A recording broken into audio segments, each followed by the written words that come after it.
Is this your son? It was my son, yes. Did your son pass away? He did. In that car accident? In that car accident. I'm so sorry, ma'am. And you're trying to revive the car? How did the accident happen? It was just a stupid accident. He was driving home and there was a curve. He overcorrected when he was steering and flipped the car and he flew out the back. He wasn't wearing a seatbelt. This is the plaintiff, Shannon Estevillo. She says she purchased a car from the defendant and is lucky to be alive. Her mechanic said the engine compartment was so rusted out, she's fortunate the engine didn't fall out and kill her.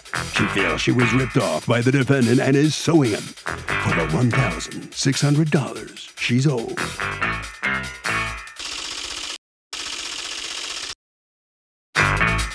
This is the defendant, Johnny Evans Marino. He says he knows nothing about any engine compartment rust. He sold this woman the car because she wanted to put the engine of her deceased sons in it. He sold her the car in good faith and he owes her nothing. He's accused of being a little rusty. All parties, please raise your right hand. What you are about to witness is real. The participants are not actors. They are actual litigants with a case pending in civil court. Both parties have agreed to drop their claims and have their cases settled here before Judge Marilyn Milian in our forum, the People's Court. The People's Court is now in session. The Honorable Judge Marilyn Milian is now presiding. Litigants have been sworn, Your Honor. Thank you, Douglas. You're welcome. All right, Ms. Estevillo, tell me what happened. My son had crashed his car and totaled it, but the engine and the transmission were still good. So I was looking for another shell of a car that was the same year, same make as my son's to transfer the engine and the transmission into. I came across Johnny's ad on Facebook Marketplace. He happened to have the exact same car. I think it was a year newer, and I agreed to buy it. How much was he selling it for? I think originally it was $35, but he came down to $32. Okay. And my mechanic had spoken to him. Did your mechanic look at the car? No. The car was in New Jersey. I was in New York. Okay. So did any mechanic, either yours or one in New Jersey, ever look at the car before you bought it? No. All right. So you buy it, and who fills out the bill of sale? I do. So this is actually your handwriting? Correct. And in it says $3,200 as is. You actually put in the words as is. I did. Okay. What does as is mean? As is means that you're taking what you got, and that's it. You get what you get, and you don't get upset, reports. the way I tell my kids, right? You get what you get, and you don't get upset. Sure. Now, as it turns out, when your mechanic does look at it, he has a few choice words for it, right? Can I say one thing before that? Yeah. When I arrived in Jersey to pick up the car, I explained to him what I was using it for, and that rust was a big problem for me. And I noticed that. Why is rust a big problem for you in a way that it's not for everybody? Because it's well, I thought it was for everybody. It is. A car that's, So why did you uniquely mention it? Because I wanted to know that there was no rust on the car. Because I needed the car. I needed the shell. Is this your son? Well, it was my son, yes. Did your son pass away? He did. In that car accident? In that car accident. I'm so sorry, ma'am. And you're trying to revive the car? How did the accident happen? It was just a stupid accident. He was driving home and there was a curve. He overcorrected when he was steering and flipped the car. And he flew out the back. He wasn't wearing a seatbelt and landed on his head. So he died instantly. All right. So you sell her the car, and does she ever ask you questions about rust, Mr. Evans Marino? I don't recall her asking any questions about rust. All right. So does she call you to complain that hey, my mechanic now is looking at it and says there's too much rust? Yes. And what does she say to you? She said she wanted all her money back, right? So then I was actually thinking about it because it was a 1995 Ford Cobra Mustang. It was a special car. I bought the car to restore it, but my finances wasn't right, so I wound up selling it. I believe I was actually $4,200 for the car, and I sold it to her for $3,200. Okay. She told me the story about her son. I really felt bad. It was like an emotional situation when she told me that. When she got it to her mechanic, I knew nothing about the rust on the motor mounts. It's called. Okay. So then she said her mechanic could fix it for $500. Okay. No, So I was even thinking about giving her the $500, and then she came back with $1,600. Okay. So did she ask you for $500? She asked me for $500 back. And did you agree to pay $500? I said, let me see what I can do because my finances are. So you did not agree to pay? I'm sorry. Is that a yes or a no? Did you agree to pay the $500? It was sort of a yes, and then I realized I sold the car as is, and then you ghosted her. She's fixing the car. And then you ghosted her. So tell me what you say to him when you are attempting to recoup some of your repair costs here, Ms. SW. Well, before I brought the car back to New York, there were 2 areas of rust on the back window, passenger side. And so I actually tried to get him to reduce the price of the car even further. And he said, absolutely not. And I said, well, is this the only rust that there is? He said, yes, that's all there is. He did open up the hood. I did look in. I mean, it was dusk by then. I couldn't really see anything, but I walked around it. There was only 2 parts that were rusted. I took the car. I drove the car back. It was probably 6 or 7 o'clock at night to my mechanic, left it in his parking lot. And the next morning he called me and told me I was lucky to be alive, that the car was unsafe to drive, that there was underneath the engine, the motor itself was completely rusted out. The bolts, everything that connects the motor and the transmission to the car were rusted through. And he said he does not recommend me driving it. And so I contacted Johnny immediately. I must have called him 8 times and said, this car is absolutely useless. I want my money back. And then in between that time, Johnny had said he's going to try to resell it. He was sorry. He didn't know what I was talking about, blah, blah, blah. I went back on Facebook and I found a second mechanic who is actually a welder, who looked at the car, listened to me, and then said, hey, I can fix the interior engine compartment for approximately $500. So I texted Johnny back and gave him this information. And I did say approximately. I didn't say exactly. I said approximately $500. Well, all this is by text, so I can see exactly what each of you said. Both of you want to pull it away from what was said. You want to pull it away to be to your benefit. He wants to pull it away to be to his benefit. Let's discuss that because, typically speaking, an as-is sale is an as-is sale. Y'all know what as-is means. Buyer beware, inspect it all you want beforehand. So anytime that a seller says, okay, yeah, I'll give you some money back, it's just an empty promise unless you rely to your detriment on the promise and expend money. If he says, all right, I'll settle it with you for $500, and then you expend money based on his promise, that's now a second contract for a judge to enforce. But if someone just says, I'll return $500 and says, nah, I changed my mind today, I don't want to give you the $500, you're out of gas when they do that, Now, your version is what? That you said what, Mr. Evans Marino? I was really thinking about giving the $500. And then I figured I dropped on the price already. So she wants to do that to replace her son's car. So let her do it. And the point of if I went lower on the car, that extra money that I dropped off the car, you can invest that inside the car. Let's actually talk about what was said between the two of you. I meant a guy on Facebook. This is from you, Ms. SW. I meant a guy on Facebook who said he can fix it. If you refund to me the cost of the repair, approximately $500, then we will be even. You say to her, just seen the pictures, don't know what I'm looking at, but whatever. $500, that's cool. Give me a few days, perfect. Are you good with that? That being $500. Yes, very. Right. So it sounds like you guys had it settled for $500. What happens then? Do you ever get the $500, Ms. SW? No. I won't go away. Don't ignore me. Oh, don't worry. I'll hook you up, sweetie. I'll tell you what Thursday. And then Thursday comes and goes, and then you ghost her. Well, let me tell you, Mr. Evans Marino, in the text messages, you make it real clear that you're willing to settle for $500, and then you just ghost her. Why don't you send the $500? I really don't have it right now. Right. And you ended up, you proved to me that you detrimentally relied on his promise to send you the $500. When he promises, what do? I have a witness who is the mechanic I contacted on Facebook. He has repaired the car. It's cost $3,200 in repairs. Okay, let's hear from your witness. Let's go ahead and swear him in. Sir, can I get you to raise your right hand, please? You solemnly swear to tell the truth, the whole truth, and nothing but the truth, so help you God. Yes, I do. Thank you, Your Honor. Okay, what's your name? My name is Gary DeMacy.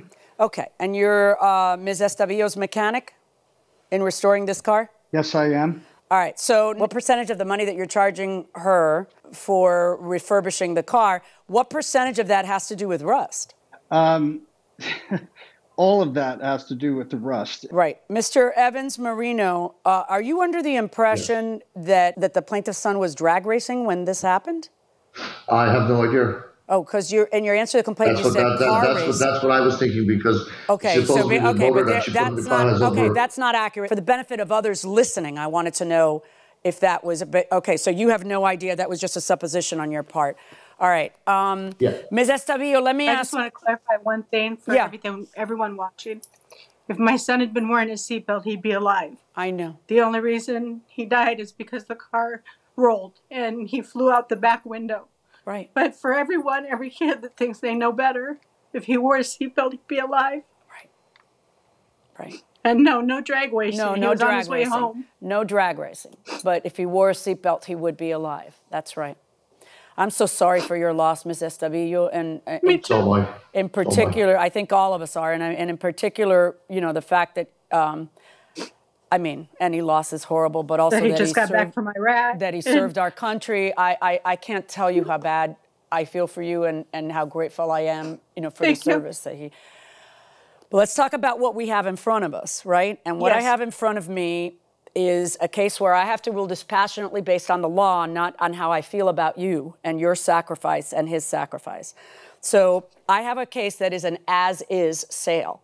And as-is means it's buyer beware. In this case, had nothing else happened, no further text between you guys, and you were suing for your money back, or you were suing for the repairs, you would be completely out of gas. I would just look you in the eye and say, this isn't happening. Now, in this case, it didn't end there. There's back and forth between you two on the texts. And then there's a promise by him to send you the $500, and then he reiterates that like a month later. And you, based on that promise, go out and do certain things. To wit, you hire the gentleman I just heard from and get him to do the repairs. You're counting on $500 coming in. You don't get to now say, hey, you need to pay all the repairs any more than you get to say you need to pay half the repairs. But I find that you do get to say you need to pay the $500 you promised. And that's unusual in an as-is case, but the reason that I'm doing it is because you have a very clear picture for me of, hey, I relied on his promise. I went out, I hired somebody, and now I owe the guy $3,000 something. I can't even get the car yet because I haven't paid him yet. So I am ordering you, Mr. Evans Marino, I am finding that discussion about will $500 settle it, would that make you happy? Yes, very. To be a new contract that is enforceable because she relied on your representation and went out and got it fixed. You owe her $500 verdict for the plaintiff. Okay. Thank you, Your Honor. So the plaintiff is going to get $500 from the defendant, Mr. Evans Marino. Let me ask you, you said okay when the judge announced her verdict. You seem to be okay with it. Is that right? I am. I really did want to pay her. I really did. It's just some things came into my life that I couldn't handle, and I moved to another state, and so whatever. She wins. All right. Well, good enough. You're on the hook for it, and you have to pay it, and she will be getting it. Good enough. Ms. Estavillo, let me ask you a very simple question. Number one, I assume you're okay with that. You're going to get the $500, right? You're satisfied? I'm glad it's over. Okay. Yes. What is your eventual goal for this car? I'm going to sell it to somebody that appreciated it as much as my son. Well, congratulations. You have prevailed in the case, and good luck to you. Thank Hope you. you can sell it all right. Okay, Doug. Well, look, the plaintiff got $500 because that was the settlement, but you also have to understand this was an as-is sale. And that means even if there are problems with the car, if there's no settlement, it's pretty much tough luck for the buyer unless there's proof of fraud. I signed a contract to build a home, and in the contract it specifically stated that the home will be completed within 7 to 8 months. We are on month 10, and they still have no set completion date, and the house has damages. My first-year lease will expire in 1 month. Can I sue for rent since I will have to stay on a month-to-month basis until the house is finished? Houses don't always get completed on time, and the people who are doing this work, though, they do this every day, kind of like a baseball team. They're out there doing it every day. And maybe not at her house, that's the problem. Maybe not at her house. But what I mean is they're prepared for these kinds of things. And virtually every contract, when a builder's going to build a house, is going to have mutual waivers of consequential damages, which is what this guy's looking for. Consequently, from the delay, I'm going to have to spend rent money. Consequential damages, liquidated damages, and delay. Damages for delay on either side, because delay can be caused by so many different variables. Especially now. It's insane. Especially during COVID, where materials aren't coming in on time. And, that particular industry is stressed out in terms of personnel, and costs are up. And, it's very different. But even in the before days, before COVID, you would, construction delays. What is that phrase you always say? Pick two, fast, cheap, and good. Right. Two out of three. And, 2 out of 3. And certainly you've got other variables like weather can cause delays. You've got labor shortages that can cause delays. You've got permitting and approvals that can cause delays. There's a lot of these variables that are not necessarily tightly controlled in the hands of one or both parties. So the short answer is no way. Right. You're not going to. You got to be prepared for this kind of thing. Bite the bullet, get ready to sleep on your friend's sofa or pay your month to month. Yeah. Probably, yeah. You're lucky you can get a month to month. That's right. This is the plaintiff, Tanika Wiggins. She says she booked a party hall for her son's second birthday bash, and the inept defendant double booked the room. When she showed up for the party, there was a different party in the room already, and she wants a refund of the $3,000 she's now out. This is the defendant, Royal Larodin. He says he admits he made a terrible mistake and double-booked his party room. But that didn't give the plaintiff the right to attack the other party-goers and to get into a physical altercation with them. He tried to do right by the plaintiff by refunding her money, but the woman wants him to now pay for plane tickets, and he refuses. He's accused of being a party pooper.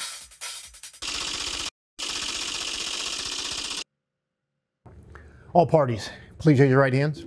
Welcome back to the People's Court. Next case on the docket. The plaintiff says she booked a venue for her daughter's second birthday, but the defendant double booked the room and now she wants a refund. The defendant says the woman attacked the other party guests. The cops were called and she's being unreasonable. It's the case of double trouble. Thank you, Douglas. You're welcome. Okay, Ms. Wiggins, what happened? Last year, November, I forget the exact day, I booked a party for my 2-year-old son. He was turning 2.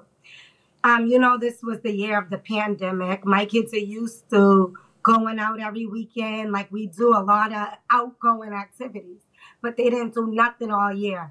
So I decided, I could bring 25 people to this hall. I brought my mom a plane ticket, my niece a plane ticket, and I literally went all out. I would never usually spend that type of money on a 2-year-old's party because he will never remember it. But I just wanted It's not about them, is it? It's just really not about them, but go ahead. Yeah. Right. So you went all out, and what happened? What happened was when I arrived, I brought my stuff there, but when I went back, I got a call from the person who was supposed to put the decorations up that there was a party going on. So the first thing I assumed was maybe it was a party ending that stayed a little too long. The father of my child gets there. He also tells me, there's a whole party that just set up.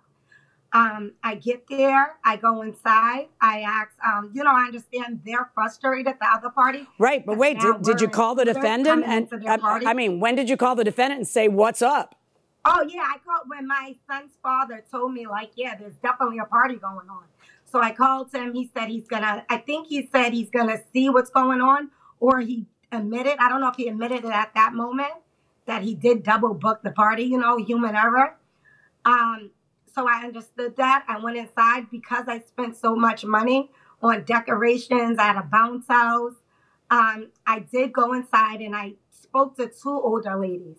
And I first asked them, I'm so sorry for intruding your party. No, it's aggravating because my party gets to going in the, going back and forth. So I get it's frustrating for them. But I asked them, do you mind if I check around and make sure none of my belongings was left in here? What were the belongings that were there? Some of the decorations. I brought the bounce house there. I brought things. But the bounce house wasn't set up or anything, was it? No, okay. No, it wasn't set up. Okay. But I just, I rented this bounce house. So now I got to make sure I got all the little state things and I just wanted to. Yeah, I got it. So you go in and you get your stuff and what happens? The mother of the birthday party that was going on, she comes from the back, very aggressive, very angry, tells me to get the F out.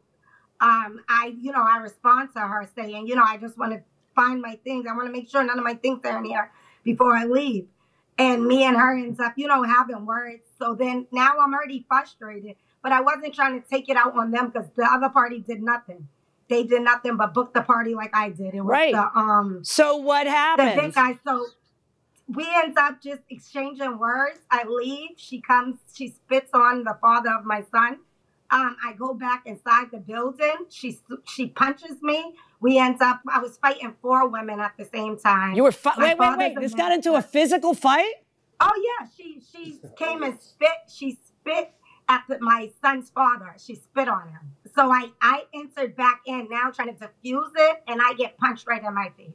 Well, who punched you? Who punched you? This is a party the 2-year-old's going to remember. Who punched you? Do you know or no? The mother, the aggressive lady that came from the back. Okay. So it just ends up, it happened so quick. All I know is I was attacked. I had just got my hair done. So I had 3 adult women pulling on the extensions. Oh. It was my mom was like outside the building, but she had my kids, so she didn't come inside, but she seen it and was trying to get other people to like come in and help, like to break it up. It ends up my dad's a minister. His name's Willie Wiggins. He's a minister. He was attacked during this going on. He was punched in the face multiple times. Did the police come out? Yes, they did. Yes, they did. Do you have a police report? I don't. Do you have a police report, Mr. Laradin? So. Do you have a police report? They wouldn't allow me to get the police report. Nobody has a police report for me to see. No. Wow. No, okay, ma'am. Mr. Laradin, let me ask you, what happened here? Just you double booked? You made a mistake and you double booked? Yeah, so I did make a mistake, and one event overlapped another event. What does overlapped mean? So her event was from 4 to 8, and the event before her was from 2 to 6. So 2 hours overlap. That's pretty big. I mean, what are people aren't going to stick around without a party for 2 hours, right? So what happens? She calls you, you realize what you did, and what do? So I call her. No, she calls me. So immediately, I apologize to her, and but she was swearing. She was erratic, cursing. She hung up the phone. I called her back again, and she was still swearing. At that same moment, the other party, they called me as well. And they were saying, hey, we're getting ready to cut the cake. We don't mind leaving early. So right there I had a solution. So I called her back a couple of times. She picked up. She was still erratic, swearing and saying that she just wants her money back. Hung up the phone. Wait, did you ever get out? Why don't you start they'll end their party an hour early. You start your party an hour late. So she doesn't even know that and do you have any proof that the other side, because if I'm the other side, I'm not going to end my party early. So do you have any proof that the other side had said that? No. Do you have affidavits from the other party people? No.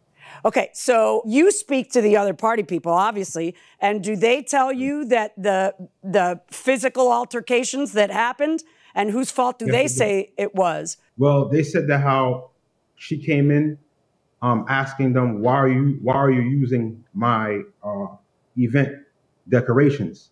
and they told her that they were not using her event decorations because I believe her party's for her son and their party's for a girl. And they were like, they're not even using her stuff. Anyway, make a long story short, she got really violent. She picked up a chair, she threw it at them, and she had two other people who were with her, and they beat up both husband and wife. They even had swollen eyes shut. Who did? Both the husband and the wife. They got of the original, of the earlier party. Yeah. Do you have pictures of that?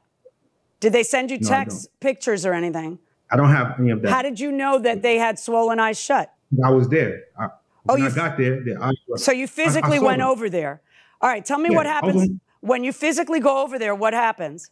Is she still on the scene or no? She left the scene. She wasn't even there anymore. Were the police there? Father that was there.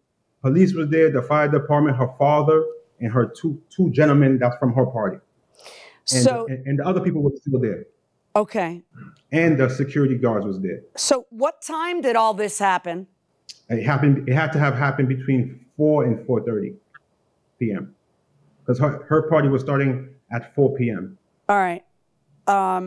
So Ms. Wiggins, wow. So what'd you do about your son's birthday? We didn't have a party. I was distraught. It was my face that was I was all swollen. Do you have pictures? I have high cheekbones. I don't. I should have took pictures. I don't have pictures. I don't. Neither one of us. I should have took pictures, but I did not. I went in there very polite, and they were actually polite to me. The older ladies were very kind to me. They had like a princess party. I know their main colors were pink. I was having a construction party, orange and black. So I was very aware that they did not touch my decorations. I just asked to make sure none of my decorations were left behind. Because the person I just don't understand how it turned into a melee, because all you got to do is quietly go get your stuff. Right, but you don't need an entire platoon of people. I think what happened is there's a middle of a party, and then there's like 18 people walking in because your party and it's supposed to start, and the whole thing just got out of hand. But so what ends up happening, Mr. Leverdine, you got like one job, which is don't double book. So, you know, but errors happen, mistakes happen. So what ends up happening? Did you have to refund the money of the first party? Yes, I had to refund their money. And then? They took the money back. Okay, and then? I offered to give Tanika her money back. And I was offering her that even from the phone, and she wasn't having it. I even offered to let her start her party a little bit after. 8 o'clock to 12 o'clock, right? You said that I could have a party. 8 o'clock from 8 o'clock to 12 o'clock? Yeah, my 2-year-old's party. That's what he offered me. Is that, okay, stop talking, Ms. Wiggins. Mr. Leverdine, did you offer her 5 o'clock to 8 o'clock or 8 o'clock to 12 o'clock? I offered her to start at 5 because they were willing to leave. Okay, is that true or not true, Ms. Wiggins? Ma'am, that doesn't even make sense. You know, we're both intelligent people. That doesn't make sense. No, it does make sense. That's why I'm asking you, did he offer you to start at 5? I wouldn't want that either, because what my people who are supposed to be there for are all going to be standing there doing what for an hour? But did he offer you at 5? He offered me from 8 to 12. 8 p.m. to 12. Do you have the contract with the other people? I have the contract, but I didn't submit it to you guys. I have it right in front of my face, but I didn't. You have it in front of your face? Put it up to the camera. You want? Yeah. I just want to see the contract. Their party was from 2 to 6. Their party was not from 2 to 8. So I doubt intensely anybody ever said to you, have a party from 8 to 12. You can put it down. In any event, let's talk about what you're suing for. You're suing for the hall rental. Well, obviously. You're suing for the bounce house that you didn't get to use, or didn't get to use the way you intended. You're suing for $400 in decorations. And what you've shown as proof of that is just a withdrawal for $400. But where's the receipt for the decorations? I don't have it. Well, I don't have a picture of the decorations. I threw them away because they say happy 2nd birthday, Keith. And it made me mad every time I look at it. I know, I don't blame you, but couldn't you? I should have, I know. I didn't cover my tracks at all. No, but where did you buy them? Online, and I had. Well, then you should be able to give me proof of having purchased them, because you purchased them online. It was 2 different. I had certain things from online, like the goodie bags was from online, the border, it was like a... Yeah, I don't want you to give me a rousing rendition. I want you to give me the proof that you bought it. So if I give you a little bit of time to get the proof that they were purchased online with a date that shows that you purchased, and that is construction stuff for his second birthday, you'll be able to do that, right? Yes, ma'am. I can get some of them. I'm going to give you 24 hours to do that, and I'll leave that part of this judgment open. Some of them. Some of them. Well, the ones you get me, here's the thing. You got to be able to prove your damages in court. You can't show me a withdrawal slip for $400 and say, I spent $400 on decoration. You have to actually prove to me what you spent. I'll give you 24 hours to submit proof of stuff, and it needs to be good proof, okay? It needs to be either the receipt for the stuff, which you can get online if you bought online, and I better see your name on it, and it better be construction stuff, and it better have the right date. Let's put a pin in the decorations. Your hair, you're suing for your hair. No, we're done with the decorations. You're suing for your hair. $450 for your hair. You know I can see you, right? I can see that you just rolled your eyes at me. Your hair. Why does he have to pay for your hair? It was pulled out my head. Right, but he didn't pull it off your head. Why doesn't the lady who pulled it off your head have to pay for your hair? Like, why does he have to? Because it was his fault that I was attacked, because they were aggravated that we kept going in and out of their place. Okay, I think that's a little remote. I don't think he told those people, go attack her. That's not a compensable expense. Emotional distress is not a compensable expense. The bounce house, the food and the plane tickets are what we need to talk about. What happened with the food? Everything was thrown away. I didn't have any party. I had nothing after that. I went home. I was crying. Like he said, I wasn't swearing. I was crying, having anxiety attacks. I was very emotional. I was over with the day. I've never been in a physical altercation a day in my life. That's the first time I've ever been in a physical altercation. Lord. So I was over it. What did you ever say to him, I want you to pay me X? And he said, no, I'm not going to pay you X. What did you ask him to pay you? For everything I had receipts for. I asked him if he could just pay me for the things I had receipts How much? What was the figure you asked him for? I don't remember. Whatever I submitted them to him. I understand. Do you remember the figure, yes or no? You don't remember the figure? No, ma'am. Okay. Now, why should he pay for the plane tickets? Because your mom and your niece did get to come.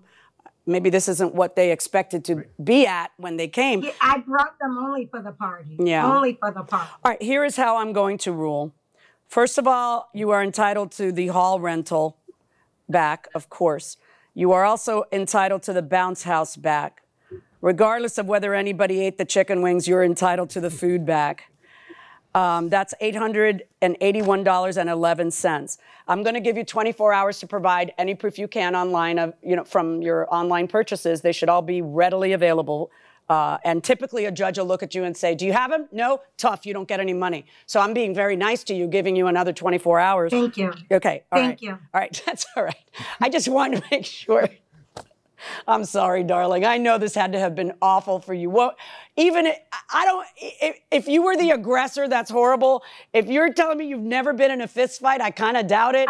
And no matter what, this had to be a terrible, horrible day. And it's Goody's too, and he's not going to remember it. And I hope that you made lemonade out of lemons for the rest of the weekend when your mom and your niece were there. I think the plane tickets is not a foreseeable expense of a party that the hall guy should have to pay. So I'm not going to reimburse those. The hair, no. And emotional distress, even though I know it was emotionally distressing, you would have to show, in order to get damages for that, like medical treatment, sleeplessness, and like a extreme, outrageous conduct on his part. Not, if you were suing the other family, it'd be different. But what's the bad that happened? The bad that happened that he's negligently booked two parties. He sure as heck didn't want to have to give everybody back their money on both parties and have this melee happen. His conduct isn't the kind of outrageous conduct that's so extreme that emotional distress has to be paid out by him. He didn't hit you. He didn't, that's not something you can claim against him. So I'm ruling in your favor in the amount of $881.11, plus giving you 24 hours to prove up the decorations, if you can. Good luck, folks.